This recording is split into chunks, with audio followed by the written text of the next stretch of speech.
Market Mantra. Market Mantra. Market Mantra.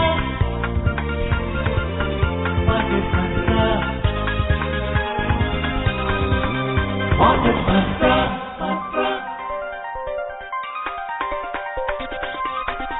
Market Mantra. Good evening and welcome to the Saturday edition of Market Mantra, in which we give you a complete update on the economic news of the day. Today we'll also be taking calls from you, our listeners, on any queries that you may have on business, economic and stock market matters. But do remember that we don't address stock or company specific queries. The numbers to call us on are 2331 4444, 2371 7106 and 23421050. And those of you who would be calling us from outside Delhi, please prefix 011. My name is Rajesh Lake and with me is my co-anchor in Hindi, Sonu Sood. धन्यवाद राजेश। नमस्कार श्रोताओं, market मंत्र में आपका स्वागत है। रोज की तरह आज भी हम ताजा आर्थिक समाचार आप तक लाएंगे। आज शनिवार है और हम आपके प्रश्नों को सीधे कार्यक्रम में शामिल करेंगे। आप हमें फोन करके आर्थिक, व्यापारिक और शेयर बाजार से जुड़े किसी भी मुद्दे पर जानकारी प्राप्त कर सकते हैं, परंतु याद दिला दें कि हम इस कार्यक्रम में किसी विशेष कंपनी या स्टॉक के बारे में जानकारी नहीं देते हैं। प्रश्न पूछने के लिए हमारे नंबर हैं 23314444, 23717106 और तीसरा नंबर है 23421050। दिल्ली से बाहर के श्रोता इन नंबरों से पहले एसटीडी कोड 011 भी डायल करें। आपके प्रश्नों का उत्तर देने के लिए आज कार्यक्रम में आमंत्रित हैं वरिष्ठ आर्थिक विशेषज्ञ शरद कोहली। शरद जी नमस्कार, मार्केट मंत्र में आपका स्वागत है। वार्म वेलकम शरद। नमस्कार सोनू, नमस्कार राजेश और सभी श्रोताओं को मेरा हार्दिक अभिनंदन। और अब हेडलाइंस जिन्हें आप तक ला रहे हैं राजेश लेख। Country's biggest bank, SBI, reports highest ever quarterly profit of 13,265 crore rupees. Domestic equity markets rise for the third straight week. Sensex and Nifty rise over 1.5%. And US markets rise as jobs data supports smaller rate hike prospects. देश के सबसे बड़े bank SBI ने अब तक के अपने सर्वाधिक तिमाही लाभ 13,265 करोड़ रुपए की घोषणा की। घरेलू शेयर बाजार लगातार तीसरे सप्ताह बढ़त में रहे। सेंसेक्स और निफ्टी में 1.5% से अधिक की वृद्धि हुई दर्ज और रोजगार से जुड़े आंकड़े आने के बाद ब्याज दरों में वृद्धि कम रहने की संभावना उत्पन्न होने से अमेरिकी शेयर बाजारों में आई बढ़त।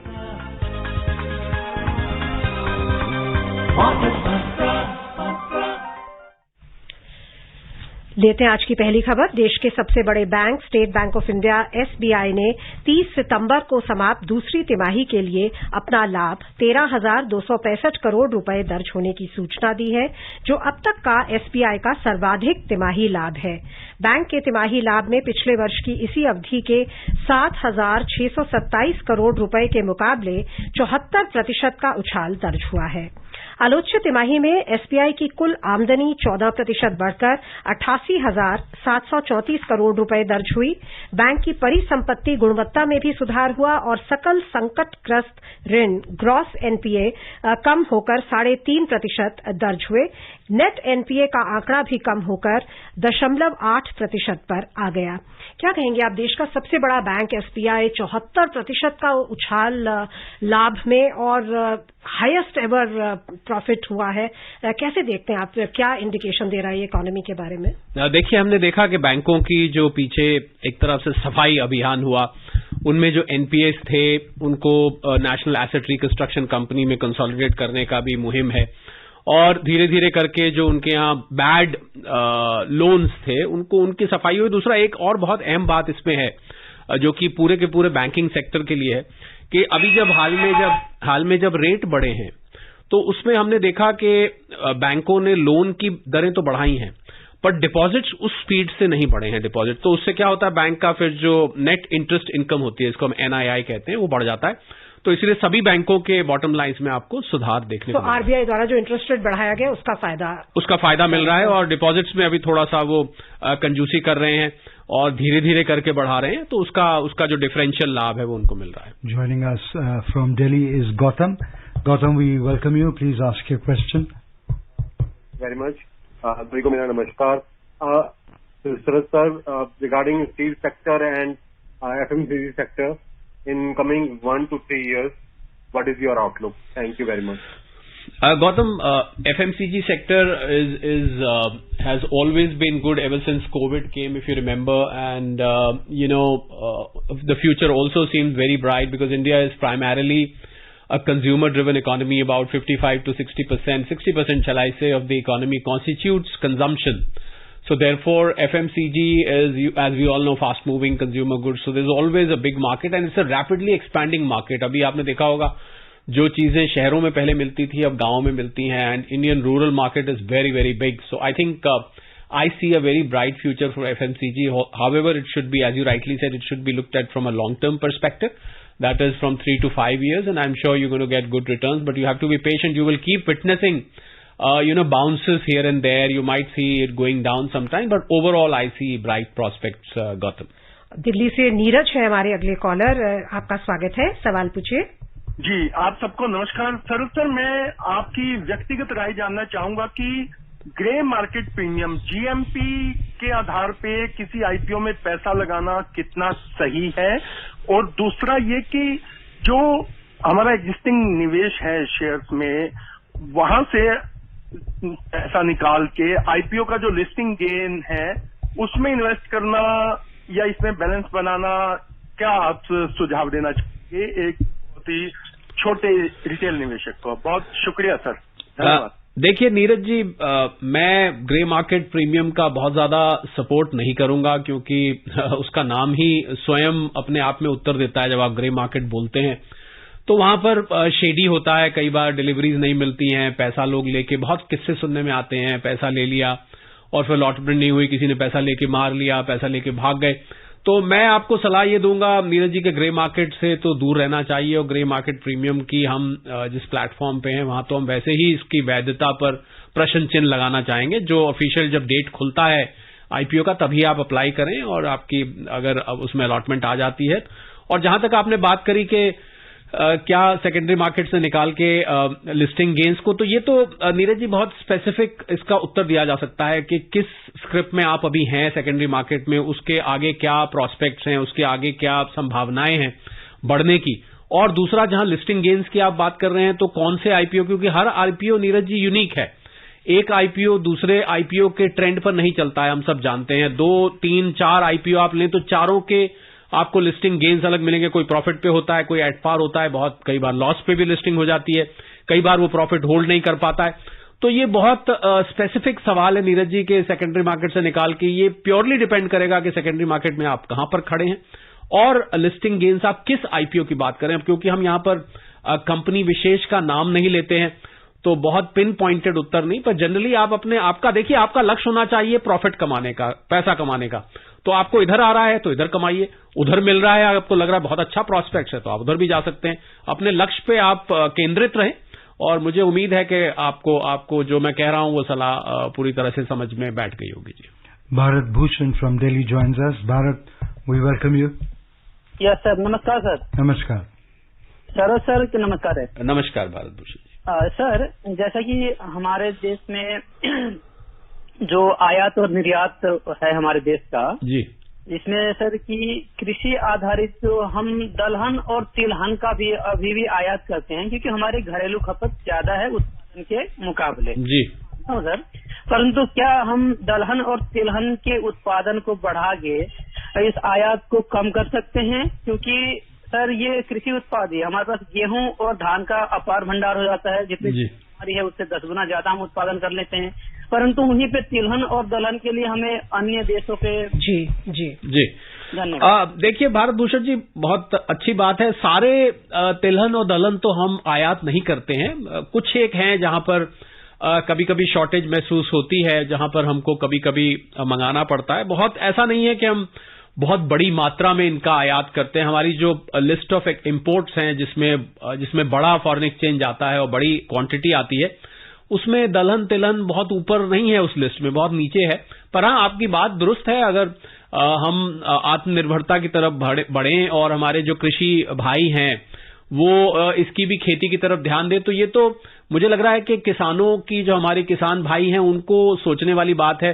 पर क्योंकि धान और गेहूं एक आसान, मुझे लगता है, इसकी उपज होती है, हमारे जो सीजन्स हैं वो भी इसके अनुकूल चलते हैं, बड़े डिफाइंड सीजन्स हैं इसके, तो मुझे लगता है कि वो उनको आदत पड़ चुकी है पीढ़ी दर पीढ़ी। अगर थोड़ा सा इनोवेशन, जो अब नई पीढ़ी आ रही है भारत भूषण जी, मैं ये सलाह देना चाहूंगा कि जो नई पीढ़ी किसानी में आ रही है उसको नए नए इनोवेशंस हो रहे हैं और एग्रीकल्चरल रिसर्च इंस्टीट्यूट से उनको जानकारी मिलती है, तो अगर वो करें तो थोड़ा सा उसके लिए अपनी जो खेती के तौर तरीके हैं, खेती का समय है, उर्वरकों का प्रयोग है और बीजों की सोर्सिंग है, उन सबको अगर वो ध्यान दें तो क्यों नहीं कर सकते, बिल्कुल कर सकते हैं। आपकी सलाह बहुत दुरुस्त है और आगे इस कार्यक्रम के माध्यम से हमारे किसान भाई अगर हमको सुन रहे हैं तो मैं उनको बोलना चाहूंगा कि भारत भूषण जी की तरफ से सलाह है कि आप धान और गेहूं के अलावा दलहन और तिलहन पर भी ध्यान दें, आपको मुनाफा भी उससे ज्यादा होगा।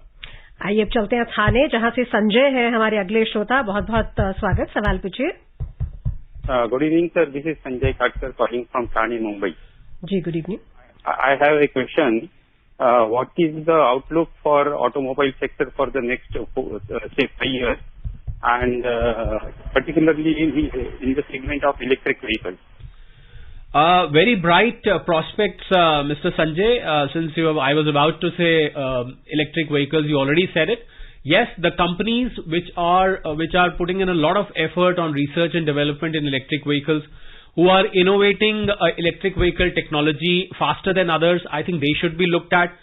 A very important aspect in electric vehicles is the use of lithium battery, and there's a lot of research, there are a lot of startups working in India who are trying to find alternates of lithium. And I think as we move forward, you will see that the cost of battery will come down, the overall running life of the battery and the overall life of the battery will also increase.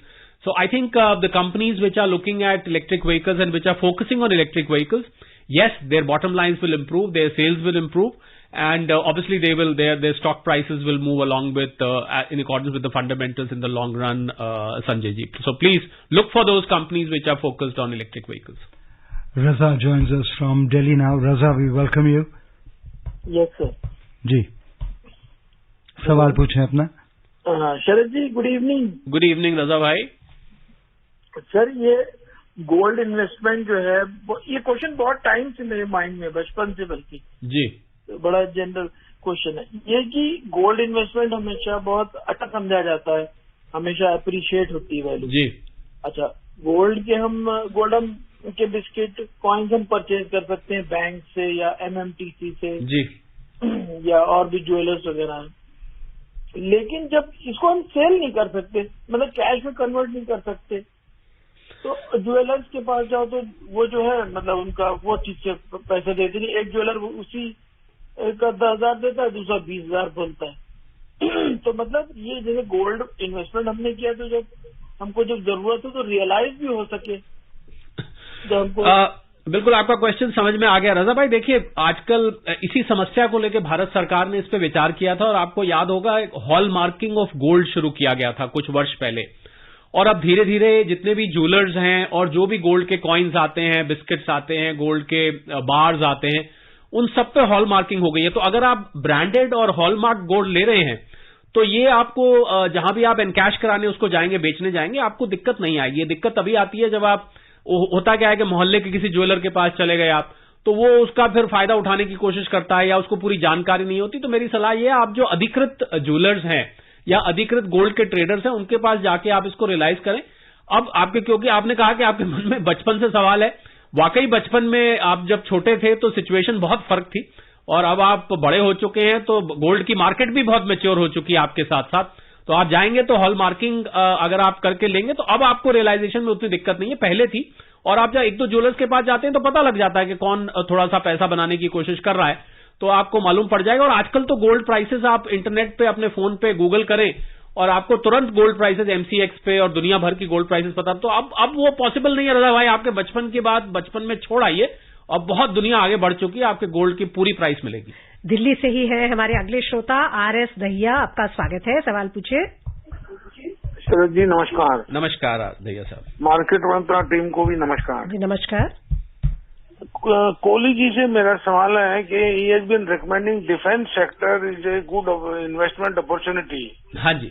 I want to know the names of 6 leading companies who are working in defence sector where one could invest.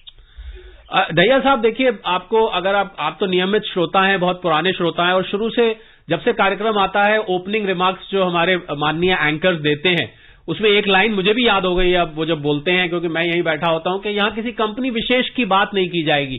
तो यहां पर हम इस platform पे दहिया साहब हम किसी company का नाम नहीं लेते, पर मैं आपको ये जानकारी जरूर दे सकता हूं कि डिफेंस की जो कंपनीज हैं वो बहुत सीमित हैं. आपको बहुत ज्यादा कंपनीज, ऐसा नहीं है कि कोई 25-30 कंपनीज डिफेंस में जो कोर डिफेंस में इन्वॉल्व हैं, वो बहुत सीमित कंपनीज हैं. और वो आप इतनी जानकारी रखते हैं, थोड़ा सा भी आप रिसर्च करेंगे तो आपको, मैं क्षमा मांगते हुए आपसे बताना चाहूंगा कि हम लोग यहाँ कंपनी विशेष का नाम नहीं लेते हैं, तो इसलिए आपको वो स्वयं ही रिसर्च करनी पड़ेगी. From Jaipur we are joined in by Jitendra. We welcome you Jitendra, please ask your question. हाँ सर, कल आप कोहली जी, कल मैंने आपका प्रोग्राम सुना, काफी बढ़िया था कल जी. और मेरा प्रश्न है सर, जो 3 IPO है, एक फूड का है, एक फार्मा का है जी, कोई फाइनेंस कंपनी का है जी. तो इन तीनों में से मतलब जैसे किसका फ्यूचर ठीक है, किसमें हमको लगाना चाहिए IPO के रूप में? पहला ये, मैंने कंपनी का नाम नहीं लिया. दूसरा कि अभी मार्केट बढ़ा हुआ है तो क्या IT में इन्वेस्ट कर सकता है? जितेंद्र जी, मुझे लगता है हमारे जो पुराने श्रोता भी हैं, सोनू, राजेश, वो भी कभी न कभी अपने आप को रोक नहीं पाते हैं कंपनी का नाम पूछने के लिए. मैं देखता हूं कितना भी वो सुनते हैं बार बार, पर वो उनके मन में इतनी उत्कंठा होती है कि वो रोक नहीं. तो जितेंद्र जी, नाम तो फिर हम IPO, आपने ठीक कहा, खुले हुए हैं आजकल, हम इसमें नाम तो नहीं लेंगे, पर जो तीनों के तीनों सेक्टर्स हैं वो अच्छे हैं. पर मैं आपको सलाह ये दूंगा, जब भी आप IPO को देखते हैं तो आप 4-5 चीजें देखें तो आपको इसमें उत्तर मिल जाएगा. आप देखें कि प्रोमोटर्स कौन है. दूसरा, आप देखें कि कितनी पहले से कंपनी चल रही है. तीसरा, आप देखें कि जो प्रीमियम कंपनी ले रही है उसके लिए थोड़ा आपको रिसर्च करना पड़ेगा. उसके जो फाइनेंशियल्स हैं उसके हिसाब से जो वो प्रीमियम चार्ज कर रही है, क्या वो प्रीमियम ज्यादा ले रही है, कम ले रही है. चौथी बात, आप देखिए कि उस कंपनी का जो भविष्य है उस सेक्टर का, वो भविष्य कैसा है. और पांचवा, आप ये देखें कि कोई ऐसी गवर्नमेंट की पॉलिसी आने वाली है या कोई ऐसा सरकार की ऐसी मुहिम चल रही है जो कि इस सेक्टर को नुकसान या फायदा पहुंचा सकती है. तो मुझे लग रहा है कि इन सब चीजों को देख के आप चले. मैं यहां कंपनी स्पेसिफिक तो आपको नहीं बता पाऊंगा. अभी आपसे पहले ढैया साहब जो थे वो भी यही बात पूछ रहे थे. और जहां तक मार्केट में इस समय निवेश करने की बात है, तो मार्केट इस समय अपने ऑल टाइम हाई के आसपास पहुंचने की पूरी कोशिश कर रहा है. और बहुत, कल आपने कार्यक्रम सुना था तो कल भी मैं यही बता रहा था कि ये बहुत तारीफ की बात है. जहां दुनिया भर की मार्केट्स ने स्ट्रगल किया है, भारतीय मार्केट आज ऑल टाइम हाई से कुछ ही दूर रह गया है. हालांकि वॉलेटिलिटी बहुत रही है, पर फिर भी ओवरऑल मार्केट का ब्रेथ फिर भी अच्छा है बाकी की दुनिया से. तो मैं आपको सलाह दूंगा जितेंद्र जी कि मार्केट जब जब करेक्शन ले तब आप थोड़ा थोड़ा करके एक साथ, एक तो पहले मत निवेश करिए, पहले मेरी सलाह है. दूसरी सलाह है, जब जब मार्केट डिप ले तो आप थोड़ा थोड़ा कर उसमें बहुत सिलेक्टिवली इन्वेस्ट करें, तो आपको लंबी अवधि में रखें तो उसमें अच्छा रिटर्न मिलेगा. आप आने दें अगली करेक्शन, उस समय आप छलांग मार दें और थोड़ा थोड़ा करके लें. जी. और अब जयपुर से चलते हैं कोलकाता, जहां से अतानु जी हैं हमारे साथ. बहुत बहुत स्वागत, सवाल पूछिए. जी अतानु जी, तो बताइए. Hello. I Atanu from Kolkata, sir. My question is, what's our Indian currency future, sir?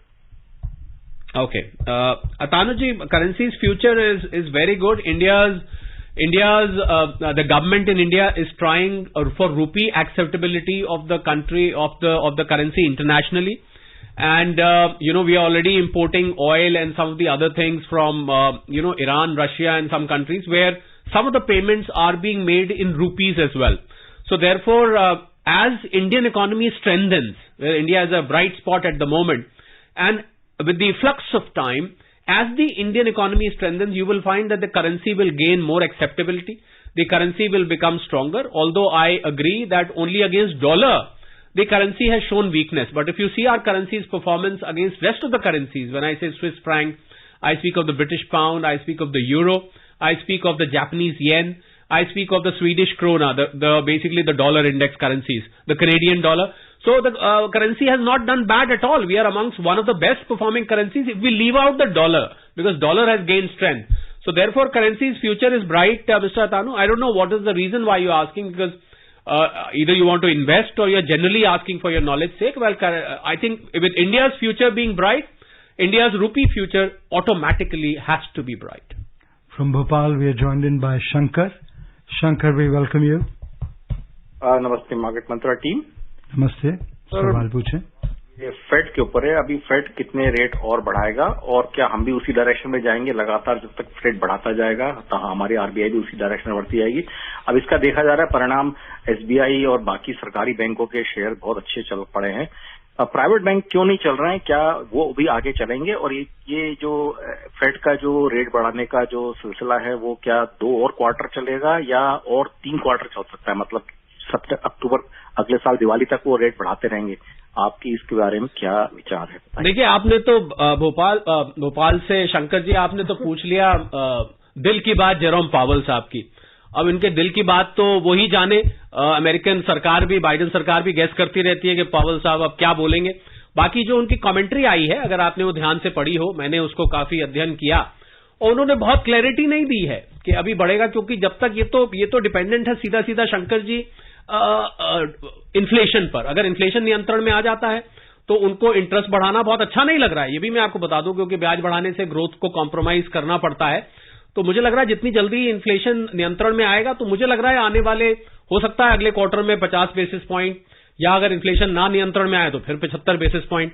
और उससे कुछ तो एनालिस्ट ये भी बात करते हैं अमेरिका में कि हो सकता है 50 और फिर 25, कुछ थोड़ा सा टर्न अराउंड दिखाई दे। पर ये सब कहना अभी अटकलें होंगी, बहुत मुश्किल है। और इसकी वजह से बिल्कुल ठीक है, आरबीआई को भी क्योंकि कैचअप करना पड़ता है, और यहां भी मुद्रास्फीति ही इस बात का निर्णय देगी कि हमें अभी कितने रेट बढ़ाने हैं, कितने नहीं बढ़ाने हैं।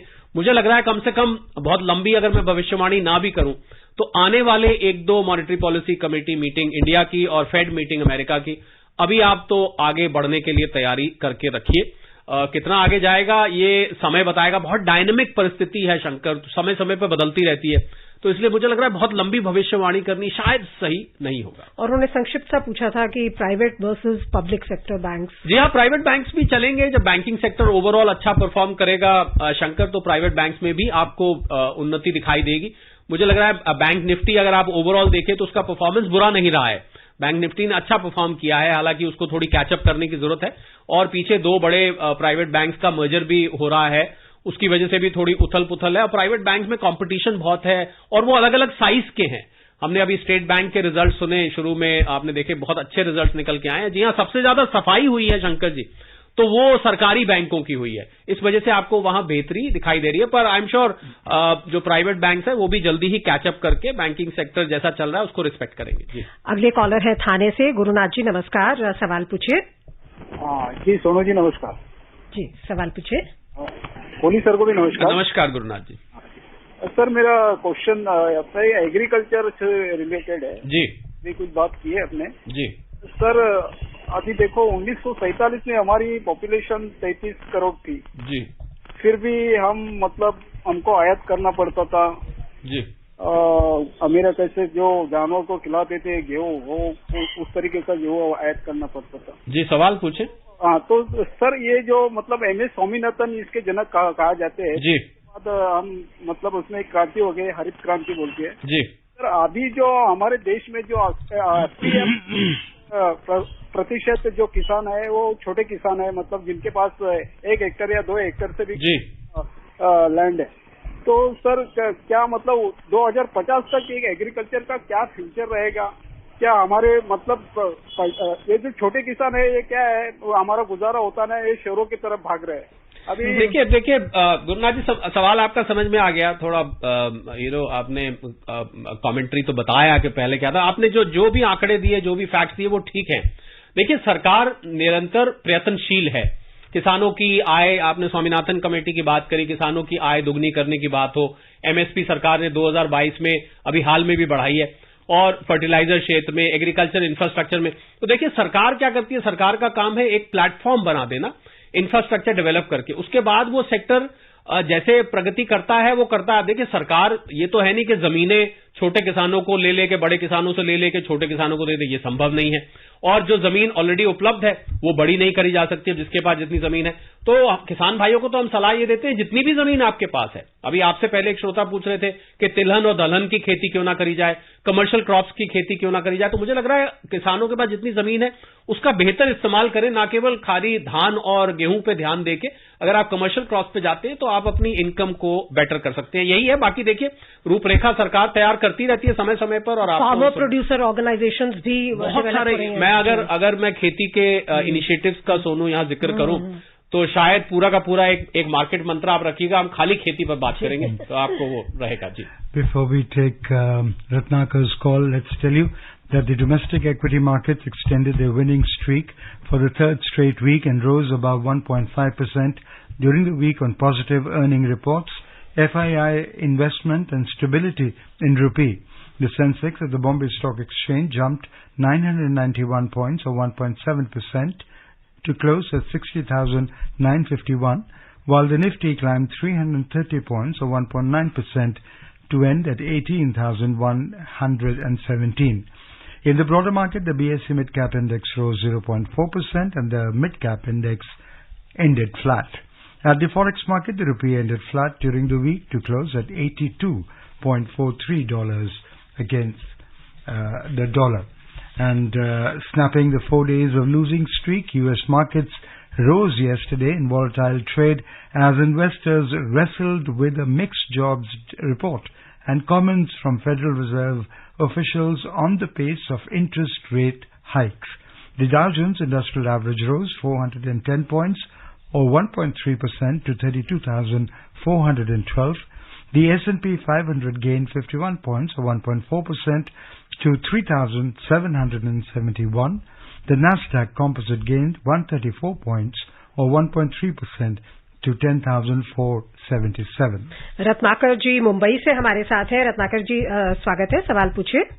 गुड इवनिंग मैडम, मेरा है कि ये जो आईपीओ जो आता है, generally new production, new project के लिए आईपीओ के जरिए से पैसा तैयार किया जाता है, लेकिन कुछ आईपीओ बोरोइंग चुकता करने के लिए, कर्जा चुकता करने के लिए जो आईपीओ का मकसद रखे है, आईपीओ ने ऐसे आईपीओ में अप्लाई करना है क्या नहीं।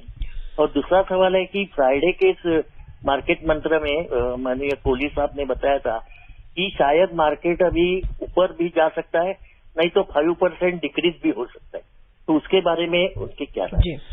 देखिए, आईपीओ रत्नाकर जी जरूरी नहीं है कि खाली नए प्रोजेक्ट के लिए आए। बहुत सारी existing companies follow up public offers भी निकालती हैं। अब अगर उस कंपनी की बैलेंस शीट लोन रीपे करके अच्छी हो जाती है, हेल्दी हो जाती है, तो कई बार उसका पॉजिटिव इंपैक्ट भी हो जाता है। तो ऐसा नहीं है रत्नाकर जी कि आप खाली जो आईपीओ का फंड्स का प्रयोग लोन रिपेमेंट के लिए कर रहे हैं तो उससे हम दूर रहें, ये कोई जरूरी नहीं है। दूसरा, आपने बात करी थी 5%, मुझे याद है फ्राइडे को एंकर्स अर्जुन और अमित थे इसमें, जिन्होंने आपस में डिस्कस कर रहे थे कि 5% शायद करेक्शन ले। मैंने वहां पर रत्नाकर जी जियो पॉलिटिक्स की बात की थी कि अगर हमें जो नॉर्थ कोरिया साउथ कोरिया में टेंशन देखने को मिल रही है, ईरान और अमेरिका के बीच में टेंशन देखने को मिल रही है, रशिया यूक्रेन पहले से ही जारी है, उसके अलावा दुनिया में बहुत चाइना ताइवान हो गया, तो मैंने ये कहा था कि अगर इसमें से कुछ एस्केलेट होता है तो वो मार्केट को झटका दे सकता है। मैंने ये बात करी थी और वो झटका 5% या 5% से ज्यादा भी हो जाता है। पर हम तो ऐसा ही चाह रहे हैं कि ऐसा कुछ ना हो, और मार्केट इस समय कोशिश कर रहा है, इतने इकोनॉमिक डेटा पॉइंट्स एडवर्स होने के बाद भी मार्केट अपने ऑल टाइम हाई के पास जाने की कोशिश कर रहा है। तो अगर यही सिलसिला बना रहा और अगर अंतर्राष्ट्रीय स्तर पर कुछ शांति की खबर आती है तो मुझे लग रहा है मार्केट यहां से दौड़ेगा। तो इस ऑप्टिमिस्टिक नोट पर हम इस कार्यक्रम को समाप्त करते हैं क्योंकि समय समाप्त हो गया है। बहुत बहुत धन्यवाद आपका शरद जी आने के लिए और हमारे श्रोताओं के प्रश्नों के जवाब इतनी अच्छी तरह देने। धन्यवाद, thank you. Thank you for being with us, Sharad. And before we close the headlines, country's biggest bank, SBI, reports highest ever quarterly profit of 13,265 crore rupees. Domestic equity markets rise for the third straight week. Sensex and Nifty rise over 1.5%. And US markets rise as jobs data supports smaller rate hike prospects. That's all we have in this edition of Market Mantra. Till tomorrow, goodbye. Market Mantra.